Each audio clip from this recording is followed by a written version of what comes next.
Darkness is not inherently a bad thing. We're made of both dark and light. Our mind is able to perceive things in the night we cannot in the day, and vice versa. They perform as a yin and yang in our lives. In this second episode of Actual People, I dive into how fear and darkness are useful tools for conjuring the spirits of hope and creativity, and how, for me, despair is the real monster under the bed. I touch upon witchcraft, tarot cards, post-industrial Manchester, England, true crime, and I get into the topic of fear versus the national despair that keeps us stuck. Welcome to Actual People, a podcast hosted by me, Chauncey Zalkin, dedicated to meaningful conversations about the evolving landscape of our lives and the power of our own creativity and imagination to make magic.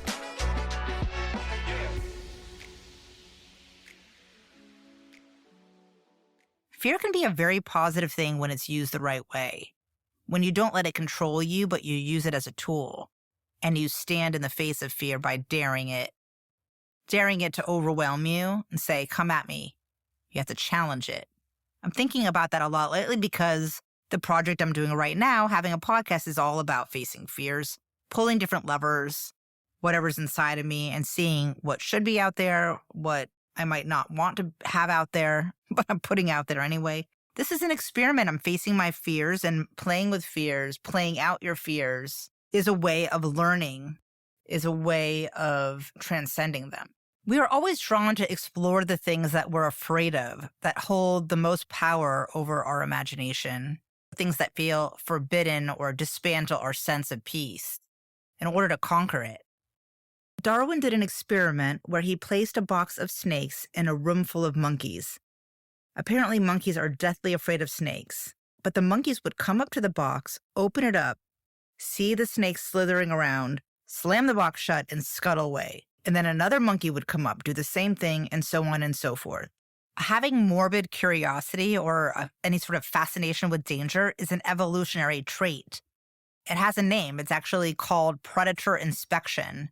And it gives animals and us the opportunity to practice dealing with danger from a safe space. Essentially, we want to understand what is unknown, to turn some kind of light on in the dark.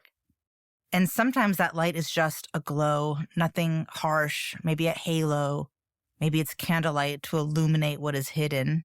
We want to be able to see through something, illuminate something without extinguishing the darkness completely. Darkness is not inherently a bad thing. We're made of both dark and light. Our mind is able to behave in ways in the dark and perceive things in the night we cannot in the day, and vice versa. They perform as a yin and yang in our lives. As a tween, I was drawn to the paranormal and the occult. I'm going to take a sip of my coffee. Contrary to popular belief, occult, O-C-C-U-L-T, not cult. The occult, it doesn't mean black magic or evil. It literally just means hidden. And the occult encompasses the study of all things supernatural and metaphysical, like tarot, astrology, and so on. As of late, witches have come back in vogue. The hashtag witch talk on TikTok has gotten over 40 billion views, and witchcraft has become a multi-billion-dollar business. My first interest in the supernatural might have come from reading Lois Duncan in the 4th grade. Lois Duncan's books were chock full of supernatural references. The characters had familiars, like a cat that would protect their intuitive master and assist with their magic. They also contained the practice of astral projection, which allowed the practitioner to have an intentional out-of-body experience and travel through the astral plane between life and death, leaving the body behind.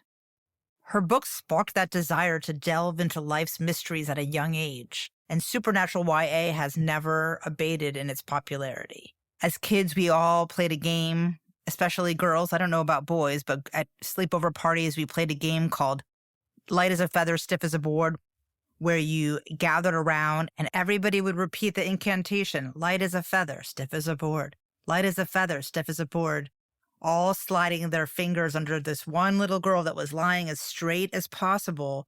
And then they would start to lift the body, which would miraculously just rise up. It would be easy to lift this body with just 2 fingers per person. But really, it was just an expression of the physics of evenly distributed weight and 10-year-old enthusiasm. But it felt spooky, and it tapped into that sense of mystery and questions about life beyond the threshold of what we could perceive.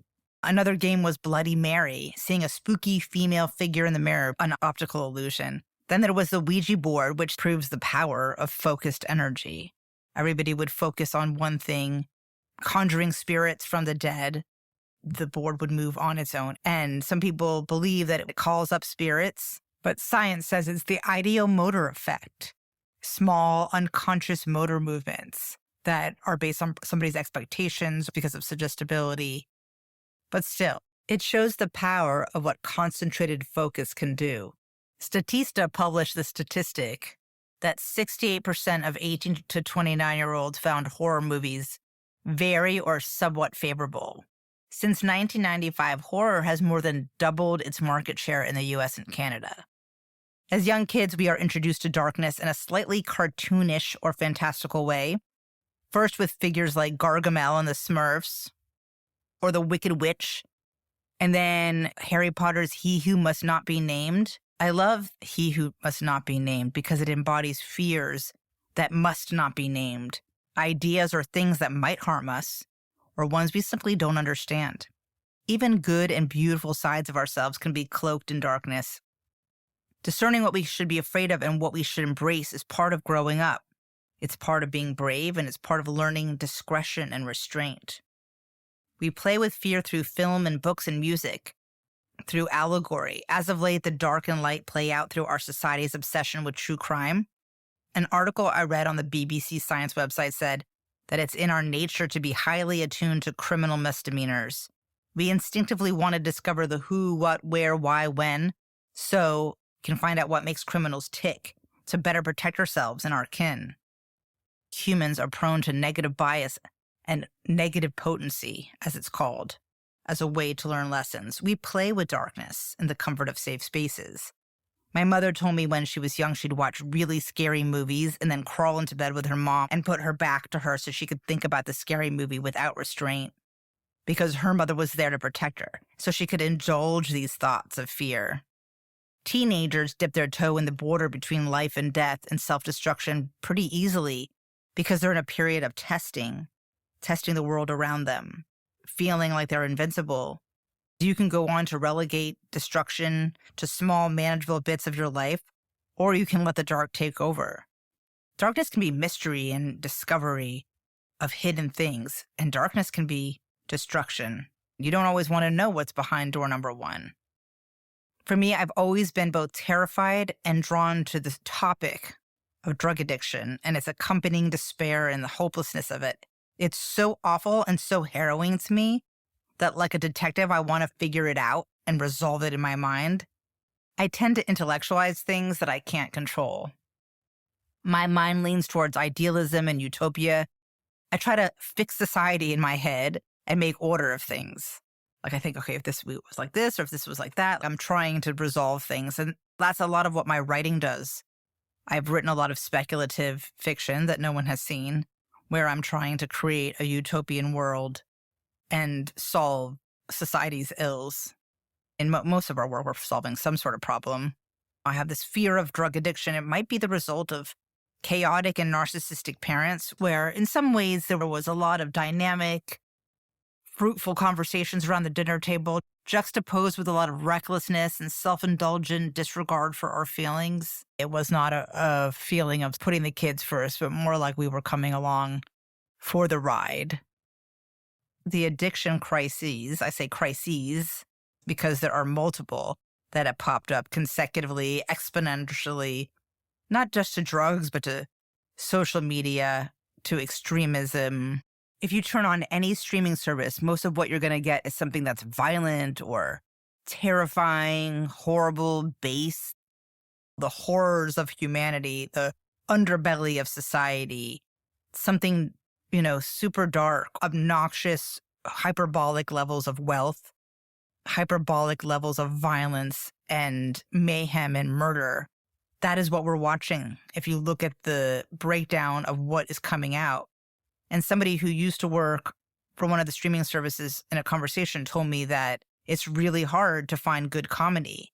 After this podcast, go and look at your streaming service. How many new comedy movies are coming out compared to how much is coming out that is based on violence and crime or horror? It's really interesting to look at. Scary movies are a great way to work through pain. I love something that has to do with multi-generational trauma, like The Haunting of Hill House and the other work of Mike Flanagan, the director of The Haunting of Hill House, or the psychological horror that Jordan Peele has put out in the last decade that acts as cultural criticism and helps us process our deep-seated fears in ways that feel constructive and revelatory. I love a great murder mystery because it's a puzzle. I love true crime, but there has to be a path to mastery. It has to feel like you have agency and control and that you're learning something. If there's hopelessness and despair, it makes me actually kind of angry. There was a movie called Last Exit to Brooklyn that my high school boyfriend made me watch. And I'm not even going to mention on this podcast things that happen in that, but there is so much despair and hopelessness in that movie that I felt like him pushing me to watch the movie was an act of violence in and of itself. Another filmmaker I absolutely despise is Lars von Trier. Every movie he puts out is an act of violence towards his audience. Dancer in the Dark, Antichrist. I hate him. Oh, Breaking the Waves. Okay. There is no hope for a Lars von Trier character. They are betrayed, mutilated, humiliated. It's just awful. This guy has such a low opinion of humanity. I think frightening or scary art, for me, it needs to have some sort of path to mastery. If it's a puzzle, I want to be able to solve it. I want to be able to come away stronger or inspired or with even a little tiny ember of hope or agency. You'll never catch me watching a movie that stares right in the face of somebody in the throes of addiction. I never watched Trainspotting. It has that famous toilet scene where Ian McGregor is diving all the way into a toilet to get his fix. I'm interested in looking at fear, but not despair. Fear is something you can face and overcome, where despair sits in that place of hopelessness and lingers there. You know what I love? I love revenge flicks. I love the Old Boy trilogy. I love ghost stories. I love a good crime thriller. A drug overdose is not an allegory. Intellectually, I will hunt down information about the opioid crisis and examine it to understand what is going on with society. How bad are we doing?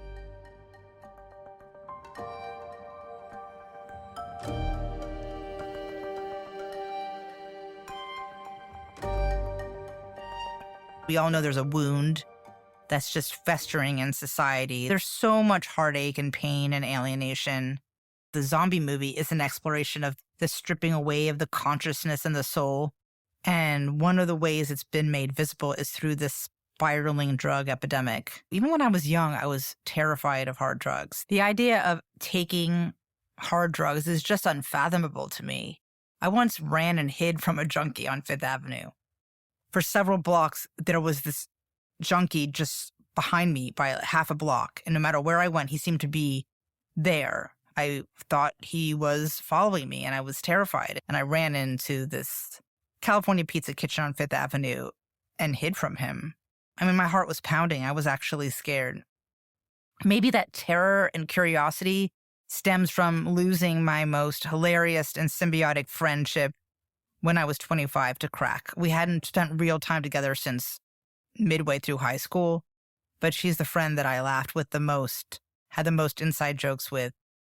And she started doing coke, and eventually she did crack, and we lost her. But no, it's before that. I grew up in Miami in the 80s. I was friends with the kids of members of the Colombian cartel in high school, and who had some interesting, scary stories about their childhood growing up with these parents. Even before that, my father had parties in the 80s. And though I was there and somehow never saw anyone actually doing anything, I knew the drugs were there and there was evidence. I really liked one guy that came around for a party. We talked a lot. And then someone told me he was addicted to heroin. And I was so young. I might have been 11 years old. But I knew what it was because I had seen Lady Sings the Blues, which is a movie about Billie Holiday with Diana Ross playing Billie Holiday. And I was way too young to watch it.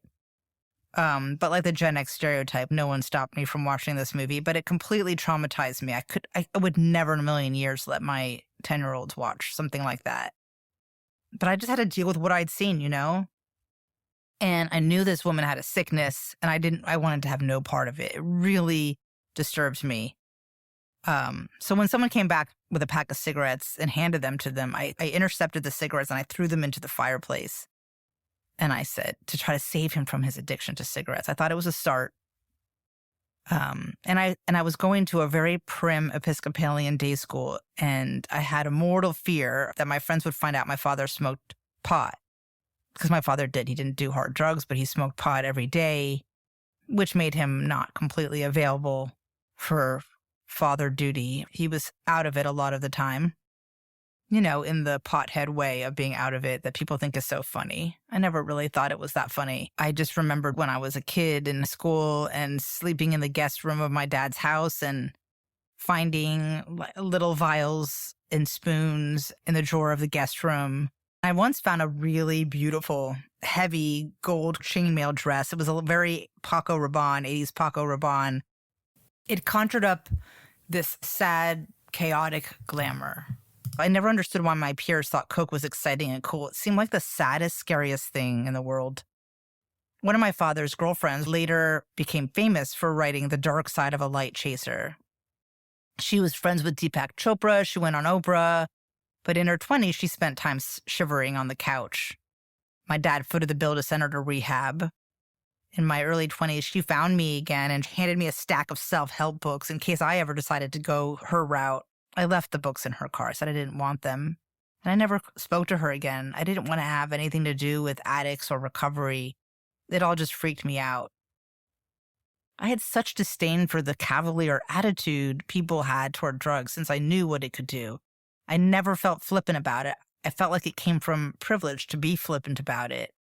I think that's part of the reason why I gravitated toward the hip-hop scene. Nobody was doing lines of coke in the bathroom. They were drinking 40s and smoking blunts. It was at the white people parties that the hard drugs were being done. And I know hip-hop changed drastically in later generations with scissor, the codeine and cough syrup mix. The New York Times ran a story about gas station heroin the other day. Those little vials of God knows what killing people. I watch a slew of movies now about the Sackler family and the seeds of the opioid crisis, which is different in nature in that it made people who legitimately needed pain medication become addicts and accelerated this problem and moved it into new populations. All of this is inextricably linked to the despair and pain and the social wound we're experiencing as a culture. It's all one big tangled tear. Joblessness, lack of place in society, the aimlessness of modern life, the lack of resources. Now there are new drugs that are more lethal than fentanyl circulating globally, and they're on the rise. We're sleeping in a bed we made or saw made before us by people in power, and it's largely being left unaddressed. I discovered that the singer Jelly Roll, who went from being a rapper to being a country singer, he recently made this plea to Congress to pass an anti-fentanyl trafficking bill. And I listened to his speech to Congress, and it was really touching. There was this voice of reason and this face-tattooed large guy. It sort of stunned me. Directly quoting the bill from the government site, this bill that he wants to pass says in 2021, nearly 107,000 Americans died from an overdose, and 65% of overdose deaths were caused by fentanyl. Last year, the Drug Enforcement Administration seized over 379 million deadly doses of fentanyl, enough to supply a lethal dose to every American. Oh my God. And then there was another thing about it's like a plane going down every single day. He mentions that. He's from Tennessee. He talks about all the people who've died around him in his community. And he points out that the country's reaction to crack epidemic and the opioid epidemic were both reactionary, not proactive. And he begs Congress to do something now about fentanyl and whatever else is coming down the pike. And I watched part of a Hulu documentary, and he says in his music, he's just documenting what he knows. Music has always healed in times of despair. After the Industrial Revolution in England, Manchester was the first big industrial city, and all this amazing music came out of Manchester. The industrial landscape was the backdrop to some of the greatest music of all time, including New Order, Joy Division, The Smiths. The same musical revolution came out of Detroit and the crumbling of the auto industry. Can we channel that despair and transform it into joy? Can we use our intellect and a sense of wonder about the unknown to combat despair? Fear and mystery are ways for us to explore what we do not understand and to gain some sense of agency and control over those things. We have a lot of pain and displacement in this country. People can't afford housing. Our roles in society are up in the air. There is no clear pathway through life anymore. Higher education is up for debate. Corporate life is not the panacea that we once thought it was. I was reading a New York Times article this morning. There was an interview with a guy named Christopher Bader, and he's a professor of sociology, and he does this report every year called the Survey of American Fears. He said our number one fear was uncertainty. Uncertainty is what plagues us, and we are in a really uncertain time. If you go into any bookshop, there's a section dedicated to tarot or a table dedicated to tarot. Every cool indie shop has tarot with beautiful artwork and at least 5 or 6 different kinds of cards. We are looking for tools and ways to work out our big fears. People use the archetypal images on tarot to reflect on their own life and their own narrative. We use tarot and horror movies and mysteries to create structure, like a lattice, to help us climb out of despair and repave our roads, retell our stories, while the systems catch up with reality. We cannot lose that experimental beginner mindset that allows us to expand, especially when we have to completely rethink the way we live, how we're going to fix huge problems. We haven't quite figured out systems for healthcare, finance, and housing to accommodate all these new changes. Real life works way more slowly than a set piece in a film, an action sequence. All of these people lost to drugs. What if they were here to explore the universe and discover themselves before they erased themselves and lost their agency?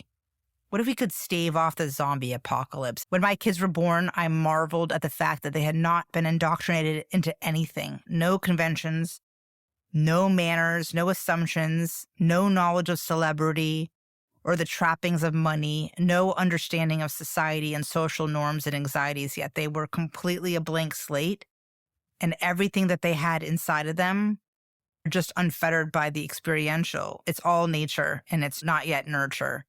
They're not nurtured by any of the sins of society. They're not nurtured by capitalism. They're not nurtured by any of our conventions. They're not nurtured by religion. They're not cultivated. They are uncultivated. And in that pristine state, they are actually probably closer to a deeper understanding of the universe, which we unlearn over time.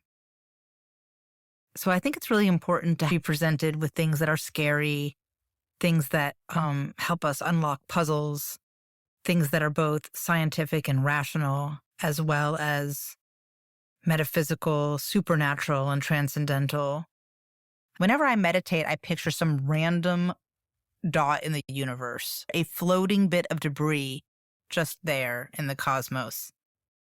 I put myself there, next to that piece of dust. We cannot imagine beyond the Earth's atmosphere. We don't even know what death is, but we're drawn to the idea of it as a sudden stop and the impossibility of losing our soul to the ether. There are these persistent allegories in religion and in spiritual practice that allow us to find some kind of answer for what we have no answer for. As you get older, you are less interested in indulging that kind of emo pathos that you play with a lot as a young kid. You hold dear the people that you love and the things that you care about, and you honor them. There is wisdom in every stage. I hope that you found this helpful and that it wasn't too rambling. I'm just getting my wheels turning here. And this episode had nothing to do with any of the episodes I'd already planned. I've interviewed 2 people. I have a really exciting interview subject coming up soon. I don't want to announce it yet. And I'm going to be talking a lot about creativity, imagination, the creative industries, and where we're headed. So stay tuned, and I hope you enjoy the ride as I figure out what I'm doing. You've been listening to Actual People. This show is written, directed, and executive produced by me, your host, Chauncey Zalkin. Show sound designed by Eric Aaron. Click on the link below to subscribe so you don't miss a single episode. And don't forget to leave a review. I'll be sharing my favorites. Actual People is available wherever you get your podcasts.